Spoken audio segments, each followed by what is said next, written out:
Tak ahoj, vítajte na kanáli For Rock and Fun a v dnešnom videu si porovnáme rázové úťahováky DeWalt versus Milwaukee. Takže poďme na to, porovnáme ich.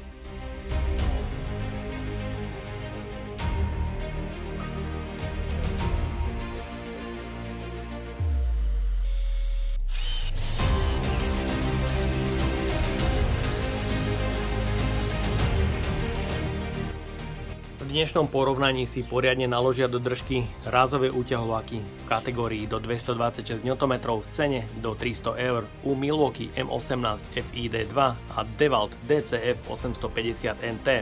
Vy budete môcť sledovať rôzne porovnania detailov spracovania a výkonu v grafickom spracovaní a taktiež, ak by ťa zaujímali ďalšie porovnania náradia DeWalt versus Milwaukee, nájdeš ich hore v karte. Cena obidvoch rázových úťahovákov sa regionálne môže líšiť. DeWalt je u nás na Slovensku dostupný od 125 € a Milwaukee nad 230 až do 300 €. V zahraničí sú tie ceny podobné. DeWalt je rovnako lacnejší od 120 € a Milwaukee zoženiete už od 200 €.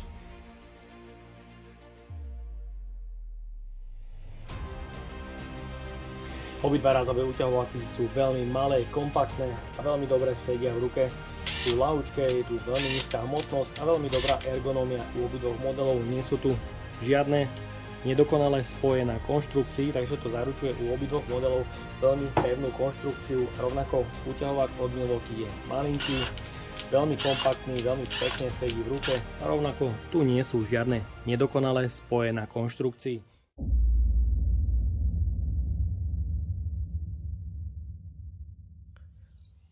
Celková výška s 2 Ah batériami je určite v prospech Milwaukee.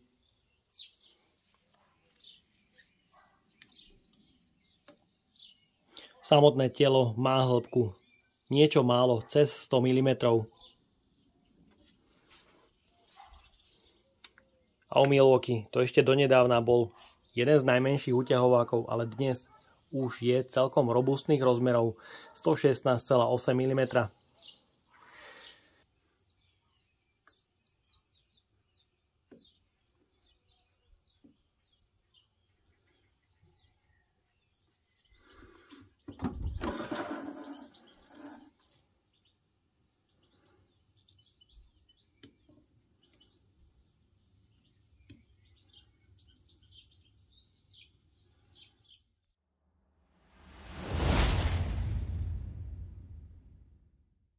U obidvoch modelov nájdeme volič sily v newtonmetroch, DeWalt 3 režimy, Milwaukee 4 režimy, spona pre upevnenie na opasok, zozadu možnosť upevnenie cez zápestie a u DeWaltu magnetický držiak a Milwaukee mechanický držiak.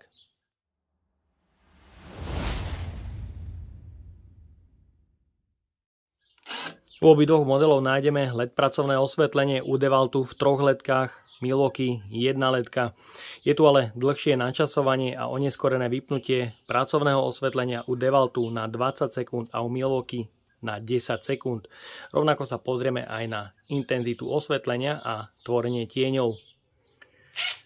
LED pracovné osvetlenie u DeWaltu môžete vidieť vytvára trojitý tieň, pretože sú tam 3 ledky, ale môžete vidieť pri priložení nástroja k materiálu sa tieň nevytvára a taktiež môžete vidieť celkom pekné a silné osvetlenie pracovného priestoru a u Milwaukee sa vytvára robustný tieň nad upínaním nad nástrojom. Takže z porovnaní LED pracovné osvetlenie je o mnoho lepšie v každom smere práve u DeWaltu, kde intenzita osvetlenia je silnejšia u DeWaltu a rovnako nevytvára iba minimálny tieň nad nástrojom.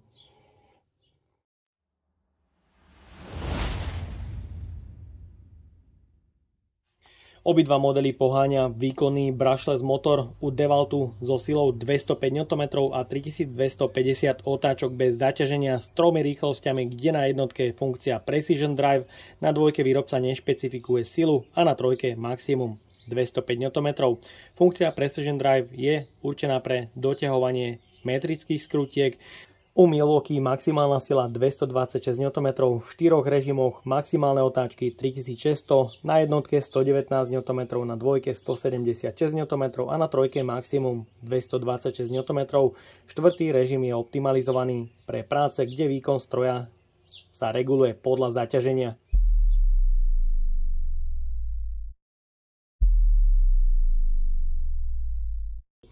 Takže bit do DeWaltu vložíte beznástrojovým systémom a odoberete ho potiahnutím poistného krúžka. Jednoducho bit vyskočí z osadenia, ktoré má rozmer 6,35 mm. U Milwaukee je to rovnako beznástrojovým systémom.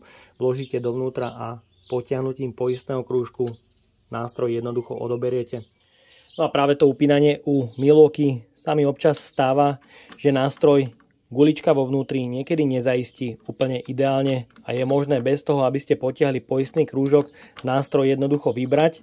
Tak ako vidíte teraz, jednoducho upínanie už po krátkom čase jednoducho niekedy prestáva fungovať. Takže z hľadiska kvality upínania tu určite Milwaukee FID2 dávam palec dole. No a upínanie pre nástroje u DeWaltu funguje stabilne a nástroje zaisťuje perfektne.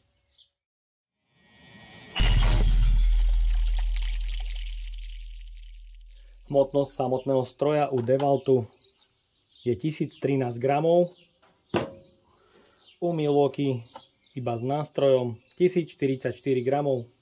Ak sa použije dvojka baterka u Milwaukee, je to 1476 gramov. Ak sa dvojka baterka použije u DeWaltu, 1378 gramov. A ak použijeme 5 Ah batériu, je to 1633 gramov u DeWaltu.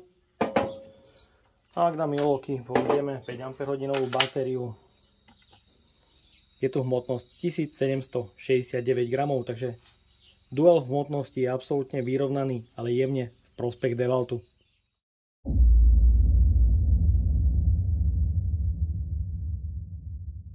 Na štítku výrobca u DeWaltu uvádza 1000, 2800 a 3250 otáčok bez zaťaženia a 3800 úderov.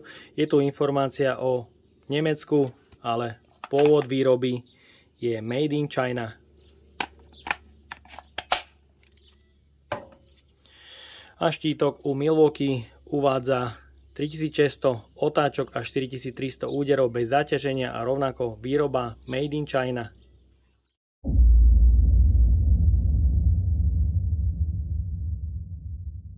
Ďalej sa pozrieme na hlučnosť a otáčky stroja, kde hlučnosť je v tomto prípade pri obidvoch modeloch bezpredmetná, pretože ak sa neaktivuje úderový mechanizmus, tá hlučnosť bude samozrejme nižšia. Pozrieme sa ale na otáčky na každej rýchlosti.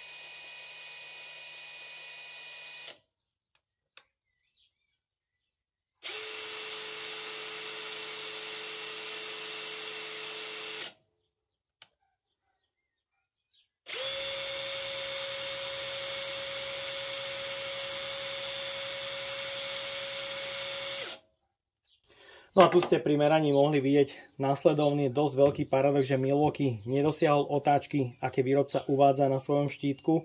Nebol ale od toho ďaleko, pretože dosiahol 3550 otáčok s 5 Ah batériou, ale DeWalt niekoľkonásobne prekročil parametre uvádzané výrobcom na štítku, pretože je tu 3250 otáčok a nameral som až 3850 otáčok, čo je takmer o 20% viac ako výrobca uvádza, takže som veľmi zvedavý na maximálny výkon a rýchlosť pri skrutkovaní obidvoch verzií.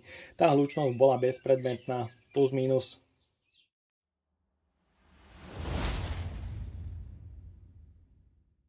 Pre porovnanie rýchlosti a maximálnych síl som si pripravil rôzne batérie od 2 Ah až po 6 Ah batérie a začíname s krútkovaním na každom zrazovom uťahováku iba na 3. rýchlosti. Ak by ste chceli vidieť, ako každý z zrazových uťahovákov funguje na 1. a 2. rýchlosti, kompletné recenzie obidvoch nájdete hore v karte. Začíname teda vrtaním otvoru do ocele o priemere 8 až 10 mm.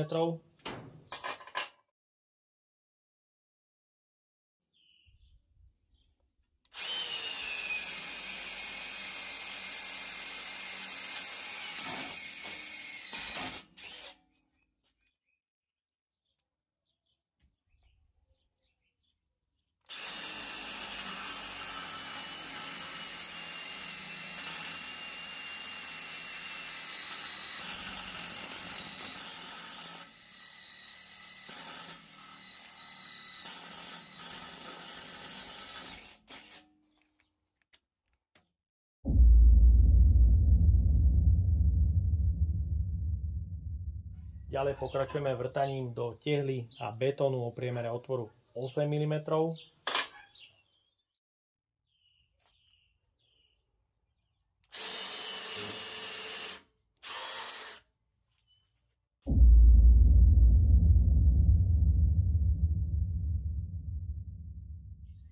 Ďalej pokračujeme vrtaním otvoru do mäkkého smrekového dreva priemer 20 a 28 mm.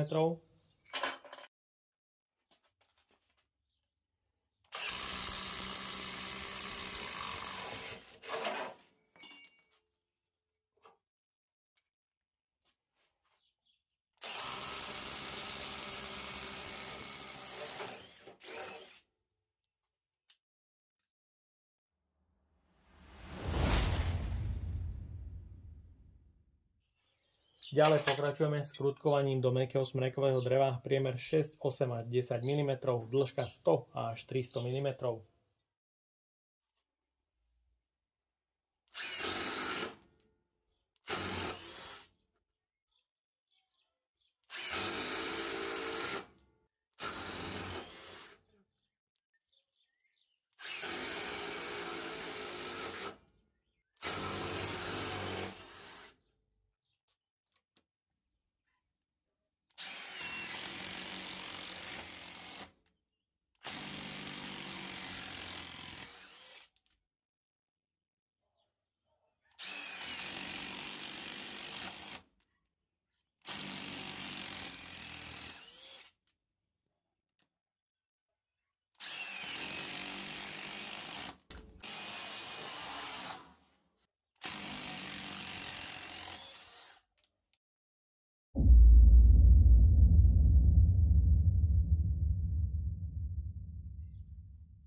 Pozrieme sa na teploty po skrutkách s priemerom 8 mm. Teploty myslím, že fajn. Do 50 stupňov u Milwaukee a u DeWaltu o pár stupňov je DeWalt zahriatý viac. Zatiaľ to ale nie je extrémny rozdiel, ale v dielni mám priestorovú teplotu zhruba okolo 30 stupňov, takže je to úplne v pohode, ale prechádzame na skrutky s priemerom 10 a aj 12 mm.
Ďalej pokračujeme testom efektivity jedného nabitia 2 Ah batérií na skrutkovaní skrutiek do mäkkého smrekového dreva priemer 6x120 mm.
Po zhruba 70 kusoch v skrutkách si dáme krátku pauzu a stav nabitia je na polovičnom, takže super.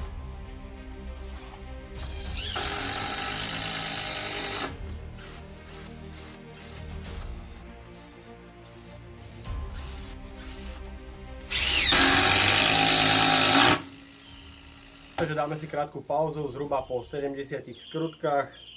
Je tu posledný level nabitia batérie.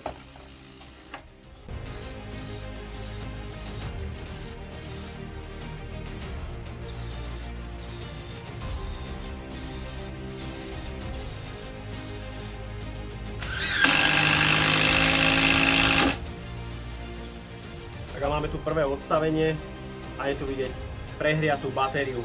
Tento kolotoč na M18-kových batériách znamená, že batéria je prehriata.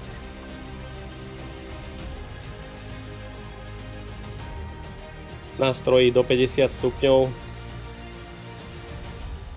55 ako maximum. Dobre, ako sa pozrieme aj na teplotu batérie. Tá je zohriatá iba na 55 stupňov. A je tu vypnutie, takže je to posledná skrutka a stav nabitia. Je tam už posledná ledka, takže viac to už nezatočí. Vyskúšame to ešte a je to konečná. Pozrieme sa aj na teploty, ktoré sú pri motorovej časti niekde okolo 60 stupňov. Ten úderový mechanizmus o čosi viac. Takže teploty niekde okolo maximum 65 stupňov. Pozrieme si teploty batérie. Tie sú taktiež okolo 60 stupňov. A vyskúšame batériu vložiť do nabíjačky. A tu je vidieť, že batéria je po krátkom čase používania úplne vybitá a nedokáže sa nabíjať, pretože je prehriata. Nabíjačka ju musí najprv schladiť, až potom sa začne proces nabíjania. Tak a je tu konečná. Batéria u Milwaukee je úplne vybitá a je to, myslím, že vynikajúci výkon. Po prehriatí a následnom skladnutí ešte dokázala zaskrutkovať zhruba 14 alebo 15 skrutiek.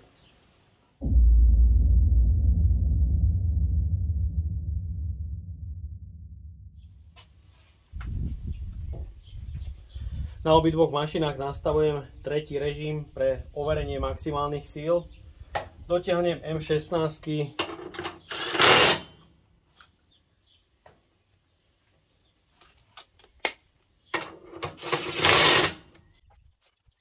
Na momentovom kľúči nastavujem 250 Nm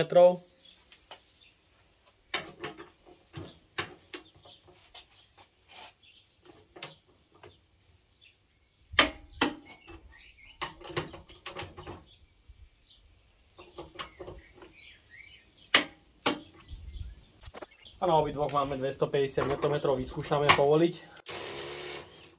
U DeWaltu behom sekundy.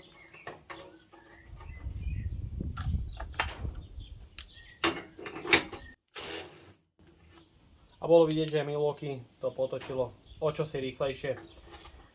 Ďalej vyskúšame na obidvoch M22 a silu 350 Nm. Na momentovom kľúči nastavujem 350 Nm.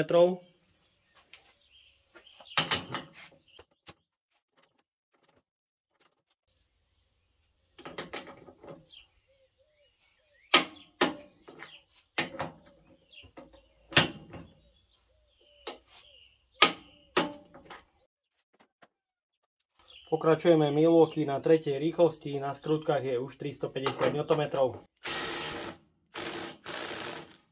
Povolené. Krásne behom pár sekúnd. Oh. A ďalší zlomený bit.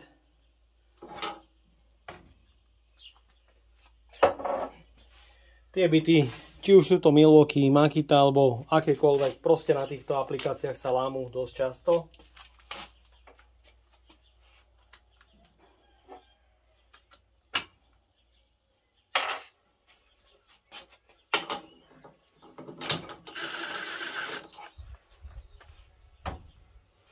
No a teraz vyskúšame povoliť 350 u DeWaltu. Rovnako povolené behom chvíľočky. A teraz obidve skrutky znova dotiahnem.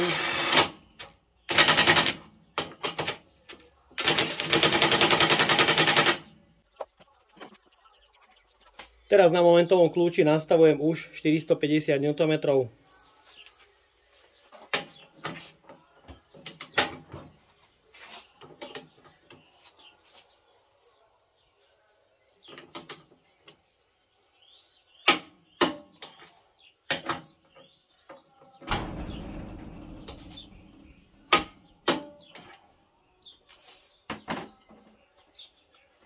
Na obidvoch skrutkách je 450 Nm.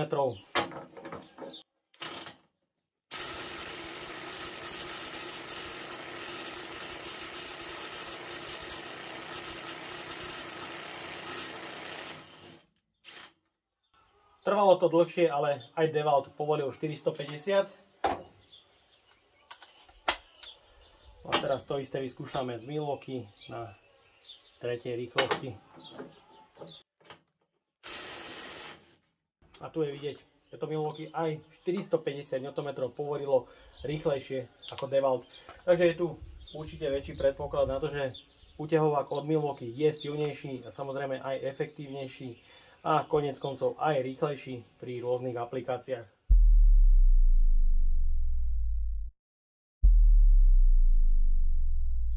Tak a máme tu záver celkom zaujímavého porovnania rázových uťahovákov DeWalt versus Milwaukee, kde DeWalt po nejaký čas dokázal silovo a rýchlostne držať krok so silnejším súperom od Milwaukee, ale nakoniec sa ukázalo, že Milwaukee je koniec koncom rýchlejší, celkovo silnejší a aj efektívnejší na jedno nabitie 2 Ah batérií, pretože DeWalt zaskrutkoval 89 skrutiek 6x 120 mm a Milwaukee na jedno nabitie až po prehriatie 2 Ah batérie zaskrutkoval 96 týchto skrutiek a po vychladnutí batérie doskrutkoval ešte niekoľko, takže dohromady bolo až 109, takže je takmer o 15% efektívnejší na jedno nabitie, samozrejme rýchlejší a aj silnejší.